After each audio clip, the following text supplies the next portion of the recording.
സുഹൃത്തുക്കളായ എല്ലാ സജ്ജനങ്ങൾക്കും എൻ്റെ വിനീത നമസ്കാരം, ശുഭദിനം ആശംസിക്കുന്നു. അതോടൊപ്പം ഭഗവത് കൃപ എല്ലാവരിലേക്കും അനുസ്യൂതം ഒഴുകിയെത്തട്ടെ എന്ന് പ്രാർത്ഥിക്കുന്നു. എല്ലാവർക്കും നന്മ വരട്ടെ, ഭഗവാൻ അനുഗ്രഹിക്കട്ടെ, ഭഗവാൻ എപ്പോഴും കൂടെ ഉണ്ടാകട്ടെ. നമുക്കിന്ന് 13-ാം ദശകത്തിലെ 9-ാം ശ്ലോകം നോക്കാം. ഈ 9-ാമത്തെ ശ്ലോകത്തിൽ യജ്ഞസ്വരൂപനായ വരാഹമൂർത്തിയുടെ ഓരോരോ അവയവങ്ങളെ യജ്ഞ ഉപകരണങ്ങളായി സങ്കല്പിച്ചിരിക്കുകയാണ്. അങ്ങനെ സങ്കല്പിച്ച് മഹർഷിമാർ സ്തുതിക്കുകയാണ് ചെയ്യുന്നത്.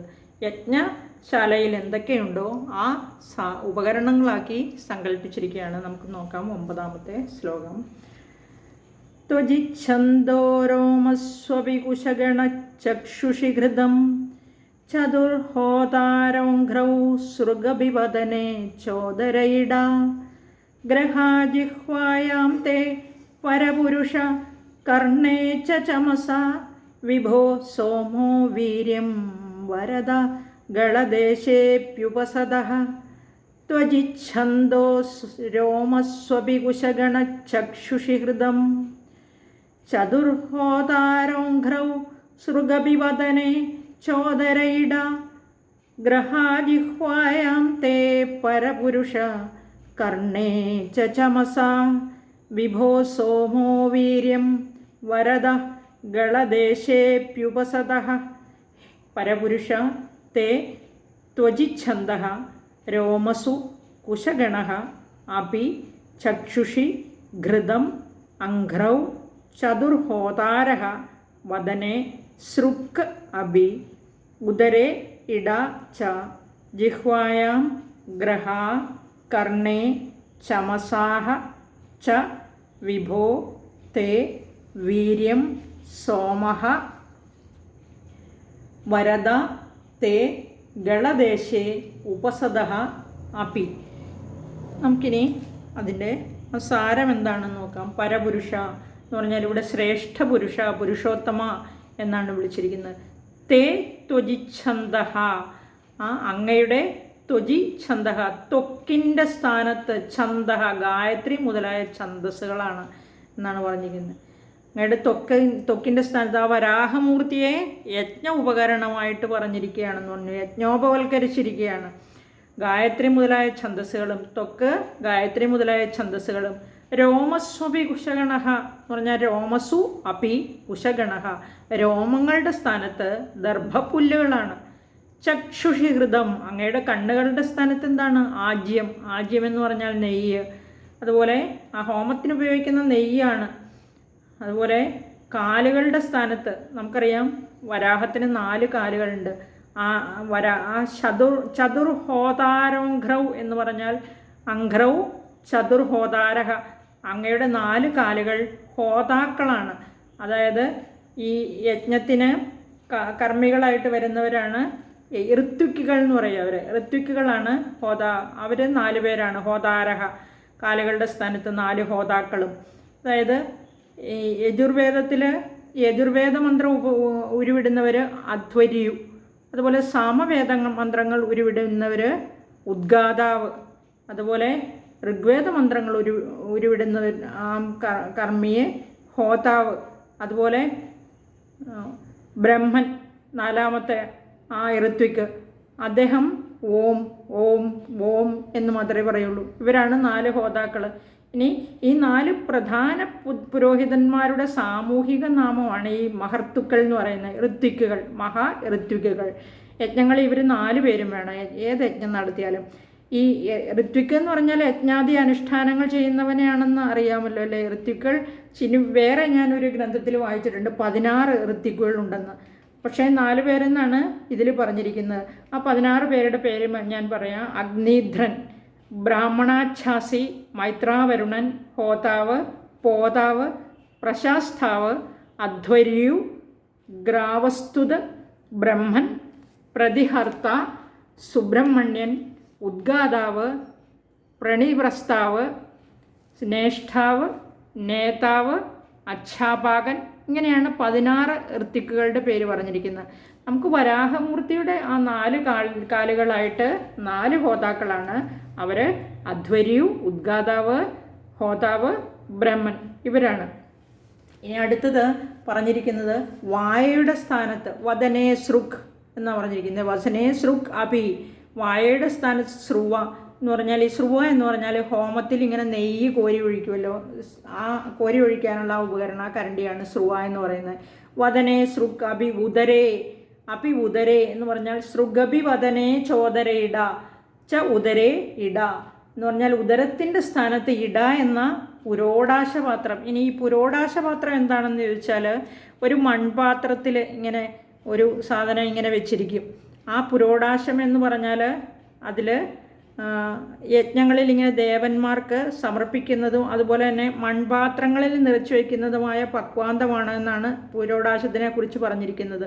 അപ്പോൾ ആ പുരോടാശമാണ് ഇട എന്ന, ഉദരത്തിൻ്റെ സ്ഥാനത്ത് ഇട എന്ന പുരോടാശം. നമ്മൾ ഇടയെ പറ്റി അറിഞ്ഞിട്ടുണ്ട്. ഇട പിങ്കള എന്ന് സുഷുമ്നാ നാഡിക്ക് ഇരുവശവും 2 നാഡികളുണ്ട് അല്ലേ, അത് നമ്മൾ പഠിച്ചിട്ടില്ലേ. അതുപോലെ പിന്നെ ഇടയെ പറ്റി പിന്നെ ഉണ്ട് കേട്ടോ. ഈ വൈദിക ഗ്രന്ഥങ്ങളിൽ ആഹുതി, അന്നം ഇങ്ങനെയൊക്കെ അർത്ഥം പറഞ്ഞിട്ടുണ്ട്. വാഗ്ദേവത എന്ന അർത്ഥത്തിലും പിന്നീട് പറയുകയുണ്ടായി. ഇനി യജ്ഞാനുഷ്ഠാനങ്ങളുടെ പ്രവർത്തക എന്ന അർത്ഥവും ഈ ഇടയ്ക്ക് പറയുന്നുണ്ട്. ഇനി സായണൻ എന്ന് പറയുന്നത് ഇട പൃഥ്വിയുടെ അധിഷ്ഠാത്രിയായ ദേവിയാണെന്നാണ് പറയുന്നത്. ശതപഥ ബ്രാഹ്മണത്തിലാണെങ്കിൽ സന്താന ലബ്ധിക്കായിട്ട് തപസ് ചെയ്ത് ലഭിച്ച കന്യകയാണ് ഇട എന്നാണ് പറയുന്നത്. മനുവിൻ്റെയും ഇടയുടെയും ഈ സംയോഗത്താലാണ് മാനവ സൃഷ്ടി ഉണ്ടായതെന്നാണ് മനുസ്മൃതിയിൽ പറഞ്ഞിരിക്കുന്നത്. ഇനി യോഗശാസ്ത്രത്തിലാണെങ്കിൽ ഇട ഒരു നാഡിയാണ്. ഈ നാഡി ഇങ്ങനെ സകാമങ്ങളായ കർമ്മങ്ങളുടെ അനുഷ്ഠാനത്തിൽ സഹായകമായി വർത്തിക്കുന്നു എന്നാണ് പറഞ്ഞിരിക്കുന്നത്. അപ്പോൾ ഇനി നമുക്ക് ച ഉദരേ ഇട എന്നാണ് പറഞ്ഞിരിക്കുന്നത്. ഉദരത്തിൻ്റെ സ്ഥാനത്ത് ഇടയാണ്. ഇനി അടുത്തത് നോക്കുക, ഗ്രഹേ ജിഹ്വായാം, നാവിൻ്റെ സ്ഥാനത്ത് സോമരസപാത്രങ്ങളും, തേ പരപുരുഷ എന്ന് പറഞ്ഞാൽ അല്ലയോ പരപുരുഷ, കർണേ തേ കർണേച്ച ചമസ, ശ്രേഷ്ഠനായ പുരുഷ, അവിടുത്തെ കർണങ്ങളുടെ സ്ഥാനത്ത് ചമസങ്ങളാണ്. ചമസങ്ങൾ എന്ന് പറഞ്ഞാൽ ഹുതശേഷം എടുത്തു വയ്ക്കുന്ന പാത്രമാണ് ചമസങ്ങൾ. ആ കർണത്തിൻ്റെ സ്ഥാനത്ത്, ചെവികളുടെ സ്ഥാനത്ത്, ശ്രവണപുടങ്ങളുടെ സ്ഥാനത്ത് ചമസങ്ങളാകുന്നു. അല്ലയോ വിഭോ സർവവ്യാപിൻ, സോമോ വീര്യം വരദ, അല്ലയോ സർവവ്യാപിയായ ഭഗവാനെ, അവിടുത്തെ വീര്യം സോമഹ രേതസ്, അവിടുത്തെ രേതസ് സോമരസമാകുന്നു എന്നാണ് പറഞ്ഞിരിക്കുന്നത്.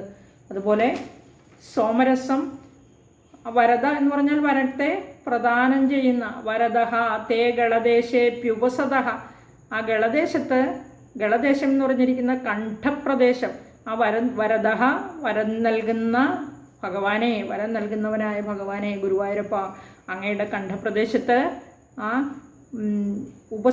ഉപസത്തുക്കളാണ് എന്നാണ് പറഞ്ഞിരിക്കുന്നത്. ചെറിയ ചെറിയ യാഗങ്ങളെയാണ് ഉപസത്തുക്കൾ എന്ന് പറയുന്നത്.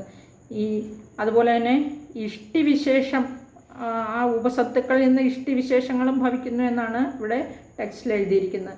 മേൽപ്പത്തൂർ ഇങ്ങനെ ഒരു യജ്ഞമായിട്ട് സങ്കല്പിച്ചിരിക്കുകയാണ് ഈ വരാഹമൂർത്തിയായ ഭഗവാനെ. ഇവിടെ 9ാമത്തെ ശ്ലോകം തീരുന്നു. ഇനി നമുക്ക് 10ാമത്തെ ശ്ലോകം നോക്കാം. 10ാമത്തെ ശ്ലോകത്തിൽ മേൽപ്പത്തൂർ എന്താണ് പറഞ്ഞിരിക്കുന്നതെന്ന് അറിയണ്ടേ? അതിനു മുമ്പ് ഞാൻ 9ാമത്തെ ശ്ലോകം ഒന്നുകൂടെ വായിക്കാം.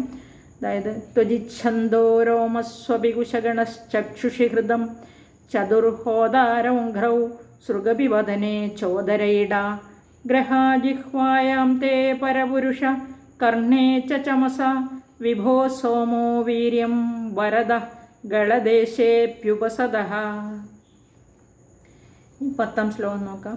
മുനീന്ദ്രൈരിത്യാദിസ്തവനമുഖരൈ മോദിതമന മഹീയസ്യാമൂർത്യ വിമലതരകീർത്യാ ച വിലസൻ സ്വധിഷ്ണ്യം സംപ്രാപ്തഃ സുഖരസവിഹാരീ മധുരിപോ നിരുന്ധ്യാരോഗം മേ സകലമഭിവാതാലയപതേ. മുനീന്ദ്രൈരിത്യാദിസ്തവനമുഖരൈർമോദിതമന മഹീയസ്യാമൂർത്യാ വിമലതരകീർത്യാ ച വിലസൻ സ്വധിഷ്ണ്യം സംപ്രാപ്തഃ സുഖരസവിഹാരീ മധുരിപോ നിരുന്ധ്യാരോഗം മേ സകലമഭിവാതാലയപതേ. ഇത്യാദിസ്തവനമുഖരൈഃ മുനീന്ദ്രൈഃ മോദിതമനാഃ മഹീയസ്യ മൂർത്തിയ വിമലതരകീർത്തിയ ച വിലസൻ സ്വധിഷ്ണ്യം സംപ്രാപ്തഃ സുഖരസവിഹാരി മധുരിപോ വാതാലയപതേ മേ സകലം അപി രോഗം നിരുന്ധ്യാഹ. ഇങ്ങനെ ഇപ്രകാരമെല്ലാമുള്ള സ്തുതിവചനങ്ങൾ മുഴക്കുന്ന എന്നാണ് പറഞ്ഞിരിക്കുന്നത്. നമുക്ക് നോക്കാം അത്. മുനീന്ദ്രൈഹി എന്ന് പറഞ്ഞാൽ മുനിശ്രേഷ്ഠന്മാർ, മുനീന്ദ്രന്മാർ, മഹർഷിമാർ. ഇത്യാദിസ്തവനമുഖരൈഹി ഇപ്രകാരമുള്ള സ്തുതിവചനങ്ങൾ മുഴക്കുന്ന മുനിശ്രേഷ്ഠന്മാരാൽ. അതുപോലെ മോദിത മനാഹ എന്ന് പറഞ്ഞാൽ സന്തോഷിപ്പിക്കപ്പെട്ട മനസ്സോടുകൂടിയവനും. ആ മുനിമാരുടെ സ്തുതി കേട്ട് സന്തോഷിക്കുന്ന മനസ്സോടുകൂടിയവനായ ഭഗവാൻ. മഹീയസ്യ മൂർത്തിയ വിമലതര കീർത്തിയാച്ച വിലസൻ. ആ വളരെ വലിയ ശരീരത്തോടുകൂടിയ മഹീയസ്യ മൂർത്തി, ആ വളരെ വലിയ ശരീരത്തോടുകൂടിയ വിമലമായ അതിശുദ്ധമായ, അതായത് ഇവിടെ അതിശുദ്ധ വിമലതര കീർത്തിയ എന്ന് പറഞ്ഞാൽ വളരെ കീർത്തിയോടുകൂടി വിമലമായ അതിശുദ്ധമായ, അത് കളങ്കമില്ലാത്ത എന്നർത്ഥം. ആ നിഷ്കളങ്കമായ കളങ്കമില്ലാത്ത കീർത്തിയോടുകൂടി വിളങ്ങുന്ന വിലസൻ, വളരെ വലിയ ശരീരത്തോടുകൂടി ആ നിഷ്കളങ്കമായ കീർത്തിയോടുകൂടി വിളങ്ങുന്നവനുമായ, അല്ലെങ്കിൽ വിളങ്ങിക്കൊണ്ടിരിക്കുന്നവനുമായ ഗുരുവായൂരപ്പൻ അങ്ങനെ വിളങ്ങിക്കൊണ്ടിരിക്കുകയല്ലേ എപ്പോഴും. സ്വധിഷ്ണ്യം സംപ്രാപ്തഃ സ്വസ്ഥാനമായ വൈകുണ്ഠത്തെ പ്രാപിച്ചു. ആ വരാഹമൂർത്തി അങ്ങനെ ആ ഹിരണ്യാക്ഷനെ കൊന്നിട്ട് അങ്ങനെ വൈകുണ്ഠത്തെ പ്രാപിച്ചു. സുഖരസവിഹാരി എന്ന് പറഞ്ഞിരിക്കുകയാണ്. പരമാനന്ദരസത്തിൽ വിഹരിക്കുന്നവനുമായ മധുരിപോ മധുസൂദന ഗുരുവായൂരപ്പ വാതാലയേശ, എൻ്റെ നിരുന്ധ്യാരോഗമേ, എൻ്റെ രോഗത്തെ നശിപ്പിക്കണമേ എന്ന് പറഞ്ഞിരിക്കുകയാണ്. ഗുരുവായൂരപ്പ എൻ്റെയും രോഗത്തെ നശിപ്പിക്കണമേ ഭഗവാനെ കൃഷ്ണ. ഇവിടെ ഈ 13ാം ദശകം തീരുകയാണ് ഹിരണ്യാക്ഷ വധം എന്ന. ഇനി നമുക്ക് 14ാം ദശകം കപിലാവതാരമാണ്. അത് അടുത്ത വീഡിയോയിൽ നോക്കാം. സർവത്ര ഗോവിന്ദ നാമ സങ്കീർത്തനം. ഗോവിന്ദ ഗോവിന്ദ ഹരേ ശ്രീ പാഹി മാം പാഹി. ഹരേ കൃഷ്ണ കൃഷ്ണ കൃഷ്ണ ഹരേ ഹരേ, ഹരേ രാമ രാമ രാമ ഹരേ ഹരേ. കൃഷ്ണ ഗുരുവായൂരപ്പ ഹരേ കൃഷ്ണ. എല്ലാവർക്കും നന്മയുണ്ടാകട്ടെ. നന്ദി, നമസ്കാരം.